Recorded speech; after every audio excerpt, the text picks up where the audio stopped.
if a full song is 100% ownership of a song and I only own 50% as the producer, then I only am coming to the table with half a song. Okay, cool. 8 songs. Here's another issue. Let's say in the demented mind of Dame, I sampled something and now my publishing split went way down. It went from 50% down to 10%. One song equals 100%. Now how many songs do I need? Peace, what's going down? It's the Music Entrepreneur Club podcast. I'm DJ Payne One. I'm joined by Dame Ritter. And this is episode 95, powered by Beatstars. Beatstars.live is where we are every Monday and every Thursday for a free music business mentorship program. Tune in. You don't have to sign up for anything. Just join. It's free. It's archived if you can't make it, but if you can't make it, then you can't interact live with us and with our special guests. How are you feeling for episode 95, Dame? I don't have any jokes. I'm not going to troll you today. Not yet, at least.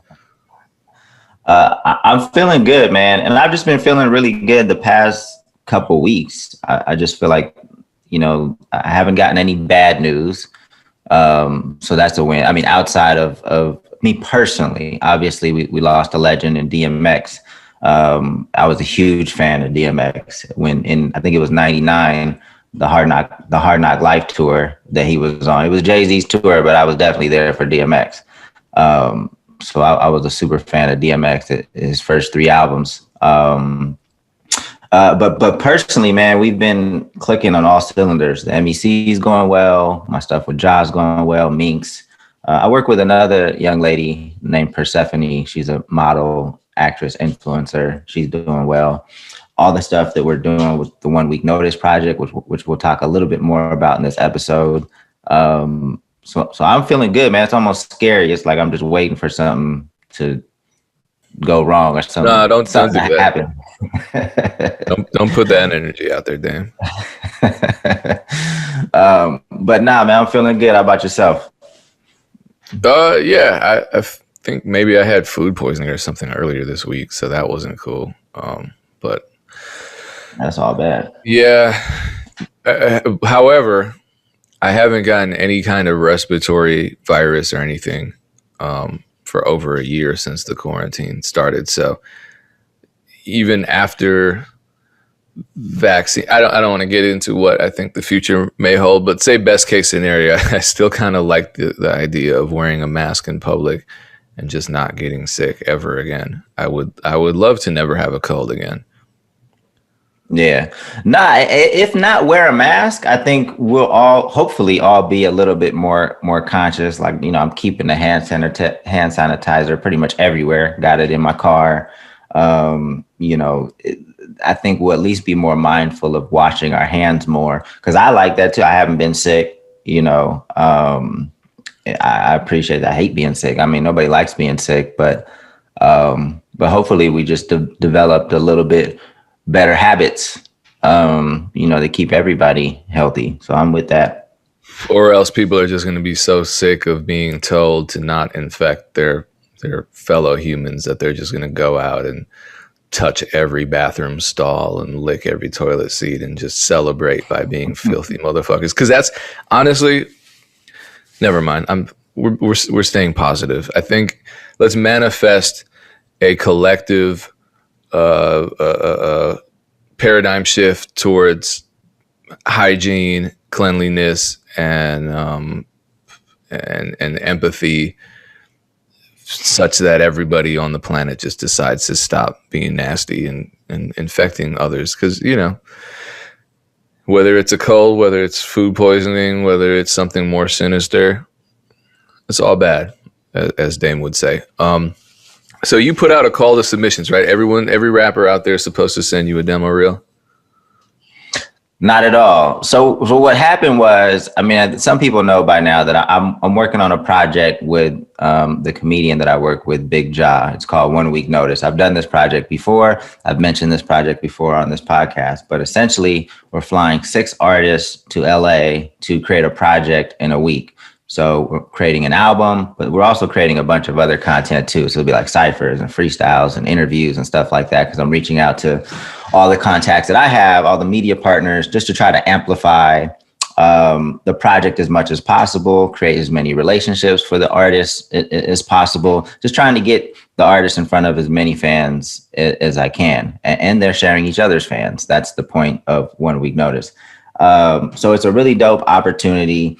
And I reached out to a lot of artists for this, and there's quite a few of them on Instagram in which the message was never seen. Now, I don't know for sure they would have been into it and they would have been a part of it. But my message on the MEC page was, I need artists to get in the habit of checking their messages. And I know that Instagram has like your primary, your general, and then they have like that rando box. And that's probably where my message originally got sent. But I just want to highlight the importance of checking your messages, because you just never want to miss an opportunity because you didn't check a message like that. That's crazy. So you never, missing an opportunity like this just because you didn't get the message, it sucks. But when I posted that, it kind of insinuated that I was still looking for artists when I'm not. Like, so all the artists for this project are locked in. We're filming it in June. We're recording the project in June. But I guess the post insinuated that I was still looking for artists. So then I started getting a shitload of DMs from artists that saw the post that thought maybe I was still looking for artists and started flooding my DMs. Oh, look at that. I guess Dickie Dame isn't so bad after all. What do you mean? No, it's just me going back to the Hobson conversation with all the Hobson fans. And no one's ever going to mess with Dame again. I got called Dickie Dame. That's all bad. Yeah, it was in an episode. We did it live. That was probably my favorite anti-Dame nickname, because it just doesn't make any sense. I guess it's because you're just out there dicking all these artists. I don't know, but now you're dicking them by rejecting their demos. So expect a couple Illmind 8 copycats.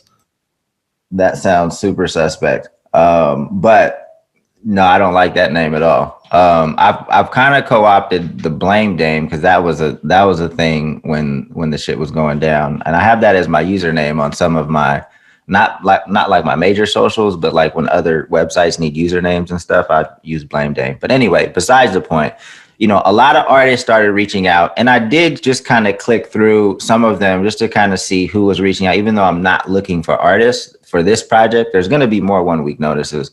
But for something like this, where 1 week notice is not an established brand, like, we need help too. So we need artists that have a little bit going on. And then the other artists on the project need help too, because it wouldn't be fair if I brought an artist that had 100,000 followers, or 3 artists that had 100,000 followers, and then, an artist that only has like 2,000 to the table. Like, they would probably be looking at me like, unless there's an existing relationship. And yeah, they're, every once in a while, if the artist is just super dope, they might be like, all right, I'm not tripping about promoting this artist, even though they're not in the same range. But typically you kind of want things to be even. You want to be, everybody needs to have a little bit of a platform to amplify each other and to contribute to the brand of the project.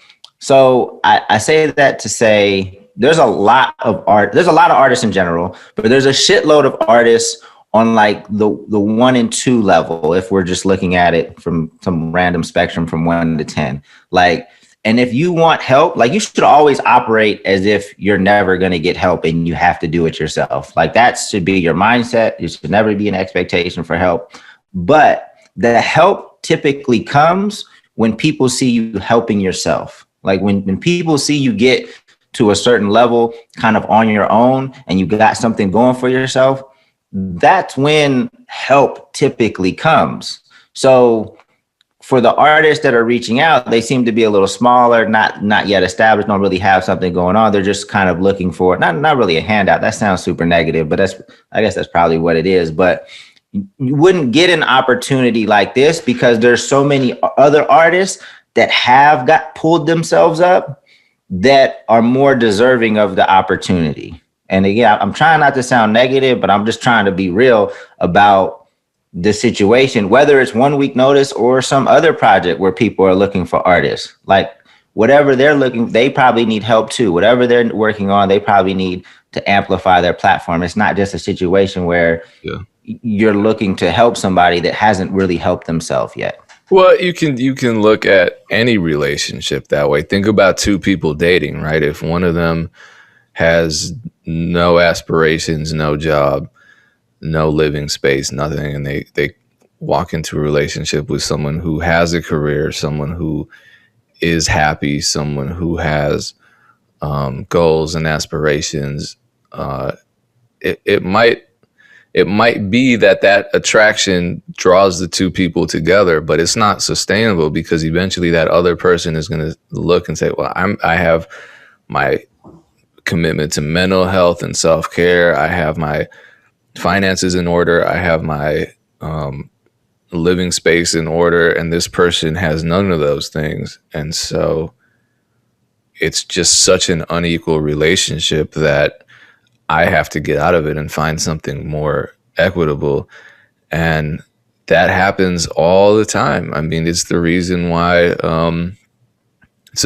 I can't do an album with Drake right now. And it's the reason why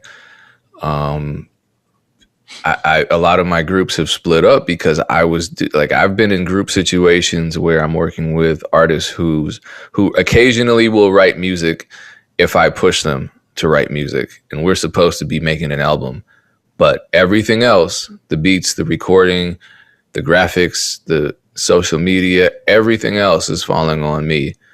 And for a while that was cool with me. And then once I realized that if I walked away from those situations, I could promote my brand and build my brand up to the point where I don't feel like I need to work with artists that don't bring anything to the table. Suddenly, the right artists started coming to me. Suddenly, I'm working with artists that are equally or more established than me. And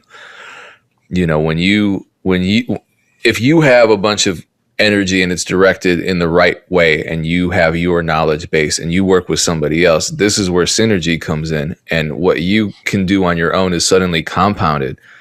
I heard it said it's the 2 + 2 = 6 concept, where it's like you bring 2 to the table, they bring 2 to the table, but the fact that you're working together creates this additional momentum and these additional opportunities. So you actually aren't just equally matched, because whatever you two create together, or however many people are involved, it actually exponentially increases the potential. So that's definitely real. That's definitely, I mean, think about Run the Jewels, right? Like Killer Mike brought something to the table. LP brought something to the table. Trackstar brought something to the table, but all of them combined created something that wasn't equal to 33, 33, 33. You know what I mean? It's way bigger than that because of that synergy between the three of them. So right.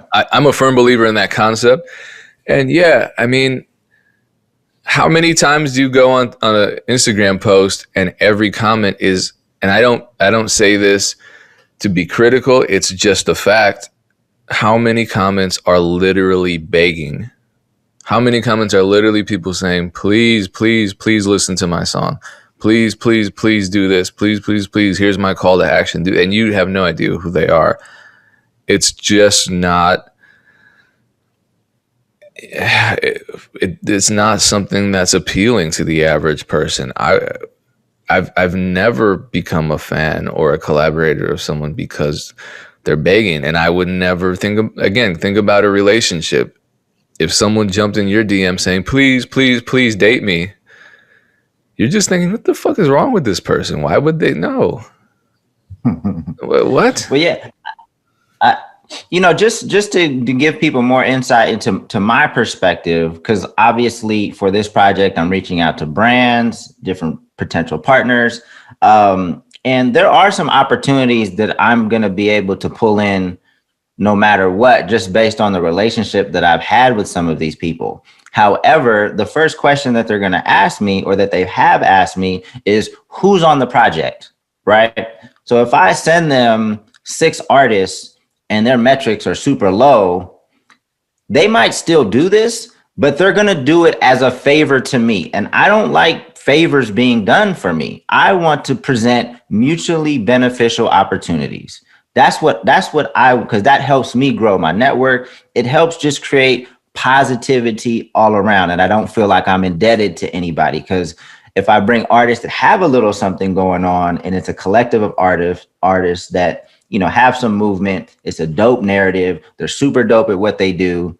Now there's value in it for them. They know that they're going to get the eyeballs, and it's not just, oh, okay, we're doing Dame a favor. So that's the position I want to be in. I want to present mutually beneficial opportunities. I don't like asking for favors. And if I just allowed artists on that I thought were cool but didn't have much going on, I'd be asking for favors left and right to get this project to where I want to get it. So that's just hopefully people see it a little bit from my perspective as I'm trying to put this project together. And the last thing that I would say is, the artists that I've selected for 1 week notice, they're not super big. They definitely are going to benefit from the opportunity that we're putting together, but they do have some momentum. And my belief is we're living in a time where if you are really good at what you do and you're consistent at what you do, you'll be able to get yourself to the level in which the 1 week notice artists are. And we'll announce them probably in a few weeks. But so people can see, okay, oh, those are the artists that Dame was looking for. Just so they'll be able to have a better idea going forward. Because like I said, there will be more 1 week notice projects in the future. Yeah. I just encourage everybody to help themselves as much as possible, because regardless, I mean, you're not, hopefully nobody out there is working on music just to be able to appease another musician. That doesn't seem like a great foundation. Same with any kind of self-development. Like, I'm not going to therapy right now because I just want to date somebody in particular. I just want to be a happier person overall, because I know regardless of what happens, that's going to benefit me. So same with creative endeavors. You want to get your social media strategy right so that you can be an entity unto yourself, not so that you can run off to the labels and say, look what I did. Do you approve yet? Do you want to give me something? And I think that just comes with time. If you're not there, and if you don't have an incredible amount of vision to put all of those things into perspective and say, okay, everything I'm doing now, come what may, is going to fall onto me, and I'm okay with that, then you might not fully get it. And a lot of people, producers, writers, whatever, rappers, they're still stuck in that idea that whatever they're doing now is only temporary, because eventually someone's going to swoop in and give them help, and then they won't have to do anything and life's going to be easy. And I got rid of that mindset a long ass time ago, because I used to feel that way too. And I don't know if you're ready for me to transition into some other topic, because this is actually a good segue for what I wanted to talk about. Yeah, we can. I mean, hopefully just from that, little rant that we just did. I'm not saying that anybody was necessarily begging. I know we used that word. But I'm not saying for us, but people are, yeah. Yeah, I just want to temper like some expectations if you have them, because there are a lot of artists, and you have to think, sometimes you need to try to look through the eyes of my perspective or some other decision making perspective of like why you, as opposed to the million other artists that are out there, and then start working to differentiate yourself and establish your own momentum. So a long time ago, I was making beats just to get records placed, right? And that works for a lot of people. And it just wasn't really working that well for me, in the sense that even if I was getting a couple placements a year, it wasn't enough for me to live on. And so really building my own brand up is what created a a livelihood for me and has allowed me to sustain for so long. But I know back then, my whole goal was I wanted a big publishing deal, and you get a big publishing deal by, you know, having a track record of hits. Nowadays, that's really what it is. It's not so much necessarily that you're talented; it's that you have the hits to back up that viability. And you know, the way I look at a publishing deal is it's a record deal. Ultimately, they're the same thing pretty much. It's just that each one, a record deal deals with one copyright and a publishing deal deals with another copyright. So if you don't understand the two copyrights that I'm forever saying are the basis of the music business, this might be confusing. So I always will say start there, you know, and learn what the difference between the two copyrights for every recorded piece of music are, which is on the one hand, the master recording copyright, on the other hand, the underlying composition copyright. If you sign a record deal, you're signing your rights to your recording, your master recording, over to a label. If you're signing a publishing deal, you're signing the rights to the underlying composition over to a publishing company. But they pretty much function in really similar ways. You get an advance, they recoup. Some people love their deals, some people can't stand their deals. Just as many people as many artists are ranting about how oppressive their record deals are, just as many are doing the same about their publishing deals. And same with there are people who are happy with their labels and love their labels, and then there are people who love their publishers. But what I do want to talk about are some tweets that S1, Grammy-winning producer, who's actually been on here on an MEC session before, he posted, and let me share just so. And I don't know if you have a feeling about this, Dame, or if you've seen these, but my bad. Here's the first tweet. He's talking about his first publishing deal in 2011, and I believe I knew a little bit about this. Just the deal and what happened, because he produced Power for Kanye West around that time. And so I assume he got approached by a lot of publishers because Power was a huge record. And he signed a 4-song publishing deal, which seems like a short-term thing, right? You know, 4 songs with a publisher. It's like one album deal. Okay, you drop the album, you're out of the deal. You can sign another one. Life is good. So I don't know. I would love to talk to him about, you know, what he was thinking when he signed the deal. If he thought it was literally just going to be, you know, 4 songs that he produced and he was going to move on. But he said it took him 23 major label released songs, excluding gospel or soundtrack songs, to complete his 4-song deal, which is crazy. And I've also heard, I don't know if you've heard this. The keyword here is MDRC. I don't know if you've heard, was it Carl Folks who said this? Somebody who knows what they're talking about said that these kinds of publishing deals are starting to become less and less common, which I think is a good thing. And a lot of people are opting for admin deals. So MDRC stands for minimum delivery required. Let me see. Minimum delivery release commitment. So it's like I said, there are a lot of parallels between the publishing deals and the record deals. So you might sign a 5-album deal and you're required to release 5 albums through that label, right? And that's not so simple or straightforward, because not every project you submit will the label approve of. And then things start getting contentious. Publishing deals function the same way.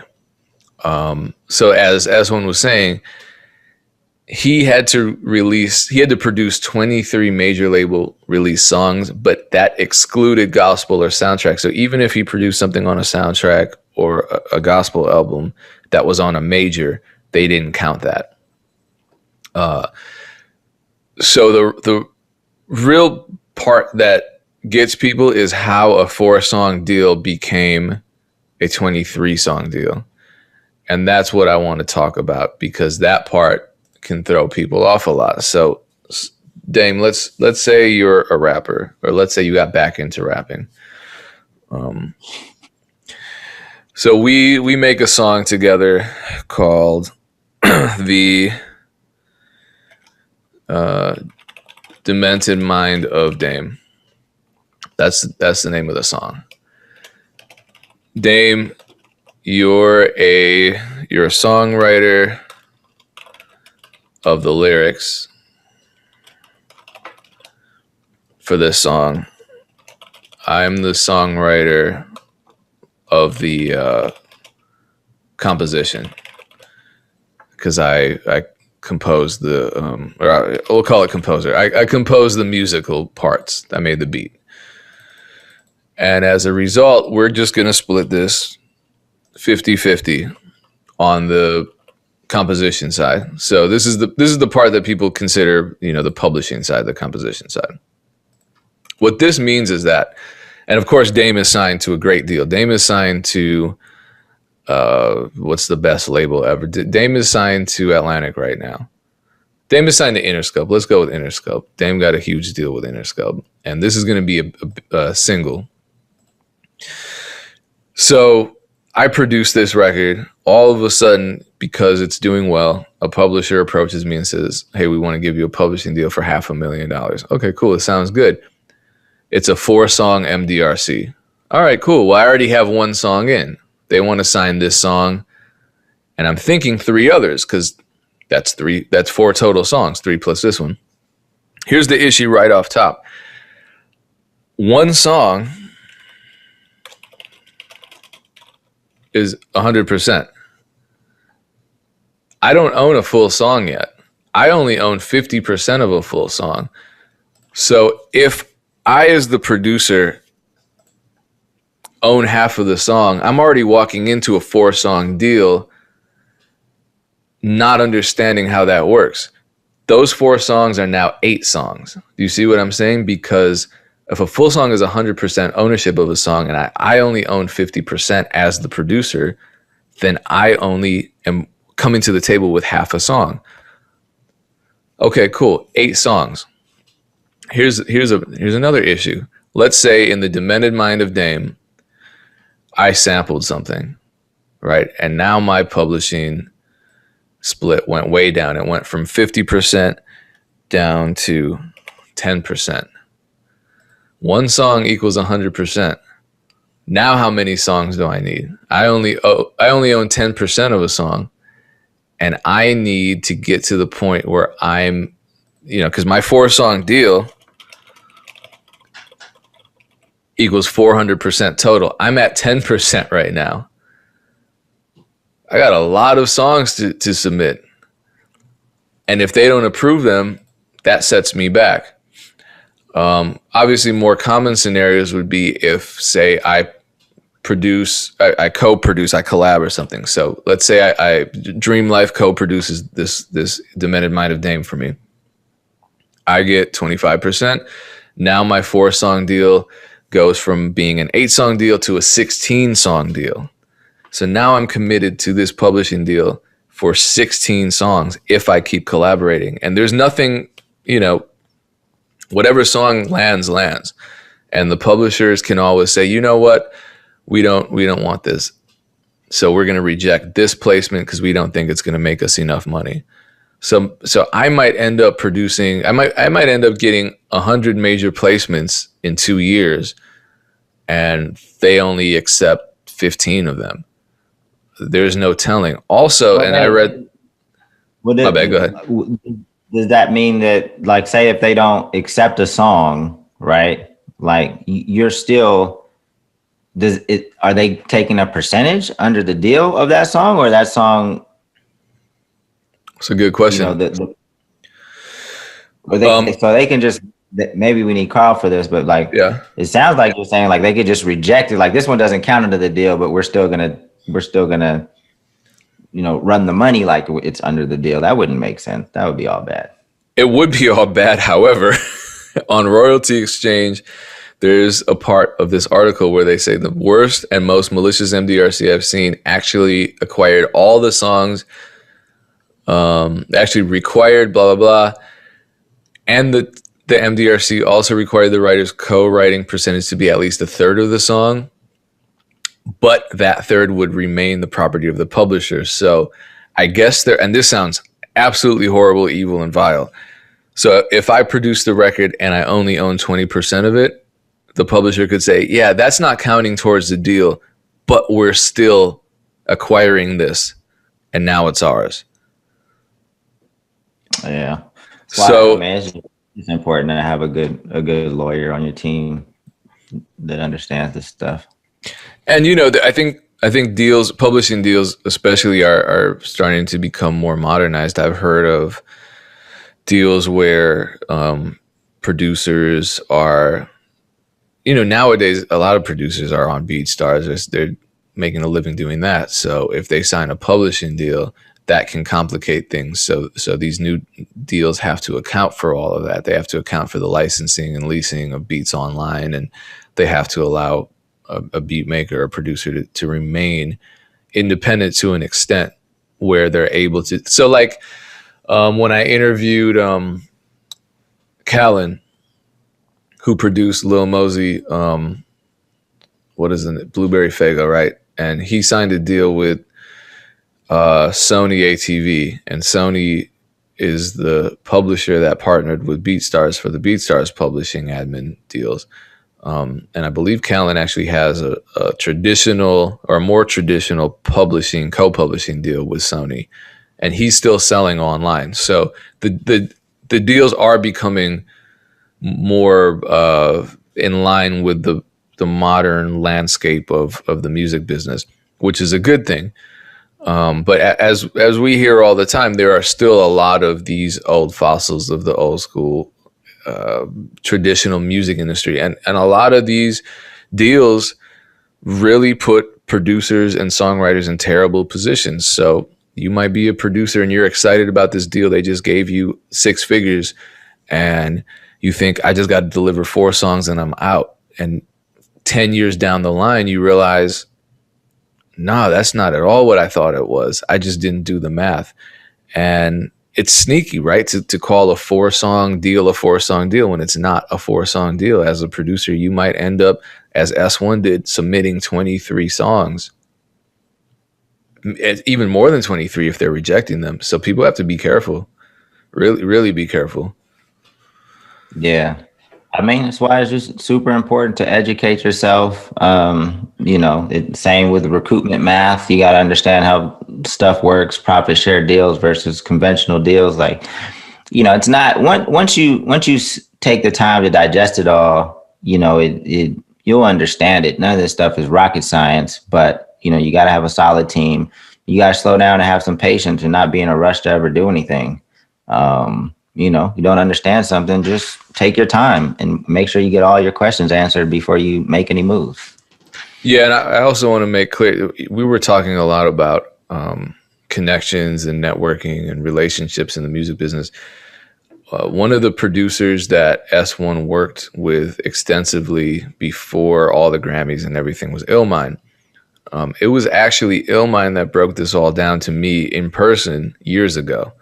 How these publishing deals operate, and I'm excited because I have Illmind coming on our next session, so we're definitely going to talk about this, definitely. And I'm just looking at it as an observer, so this stuff probably goes, without a doubt, goes deeper than what I'm able to discuss, just because I've never signed the deal. So. If anyone's curious, tune into the Illmind stream, or also watch the conversation I had. This was also a Beatstars interview, but this predated the MEC with Street Runner. Street Runner was talking about his deal and how it actually created a really bad situation for him. And then I think he ended up also don't quote me on this. I don't know if he signed to Sony for an admin deal, but I know that he ended up signing a publishing admin deal later on, and I assume that's the deal that he's currently in, and things seem to be going very well for him. So that's also something that I think is a little more modern and a little more amenable to artists in the present day, maintaining their independence and getting all the services of a publishing deal without, maybe all the negativity and the sneaky clauses. So, take that for what you will. But it's important to understand all these things, because I think a lot of people that sign their publishing deal really, like, I wouldn't have known if I had signed a six-figure publishing deal after my first placement. I would probably still be in that deal and mad as hell. So, because I didn't understand this stuff. And certainly the lawyer that negotiated my first Def Jam placement would not have explained any of this to me. Never, not in a million years. So we have, it goes back to asking for help, man. We got to help ourselves. It sucks that we have to know all these things, and you think, well, a social media manager, I just need that, and they'll explain social media. Or a lawyer is just going to explain everything to me about what I need to know with the contracts. A manager is going to handle everything for me financially. Or like, no, if you don't know about this stuff, you're gonna be surprised at some point. And the less you know, the worse your career is gonna go. Trust me, it doesn't matter. Just learn. It's hard, but protect yourself. That's the only way to protect yourself. If you don't know what's going on, you have no idea what you need, what you want, what you could be getting, as opposed to what you're getting right now. Seriously, please. We say it all the time, but we really mean it. And I have conversations. Do you have these conversations, Dame, where you're like literally talking an artist out of this mentality of all I need is X? Because so many artists approach me and say, all I need is someone to push me. All I need is management. All I need is a chance. All I need is a deal. And it's like, no, you need a plan, and you need to work that plan, because one, no one's going to give you a chance at this point because you bring nothing to the table. And two, even if you have potential, but you don't understand how to use that potential, someone is going to end up coming by and fucking you over. And you're just going to be another person on social media ranting and raving about how someone took advantage of you, or how you didn't understand what you signed and it's everybody else's fault but your own. I don't want to see any of that stuff happening to anybody.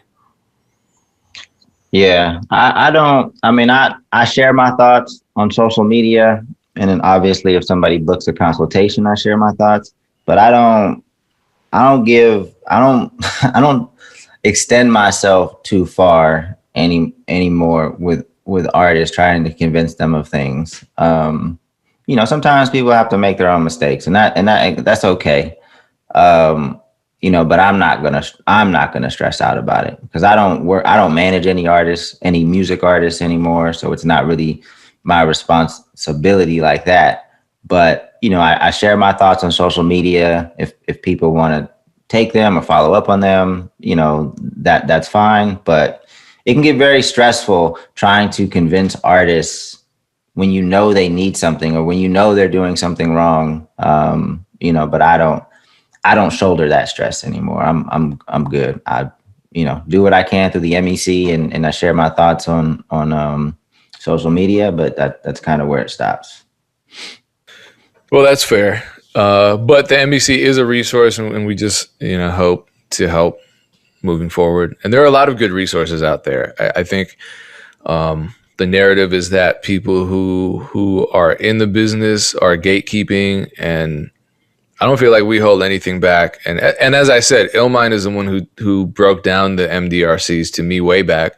S1's doing it now. These are well-established multi-Grammy winning producers, certainly not gatekeepers, because they're, even at the expense of their own pride, they're explaining what they went through. And if we're not receptive enough to learn from their mistakes, then we're actually the ones gatekeeping against our own success.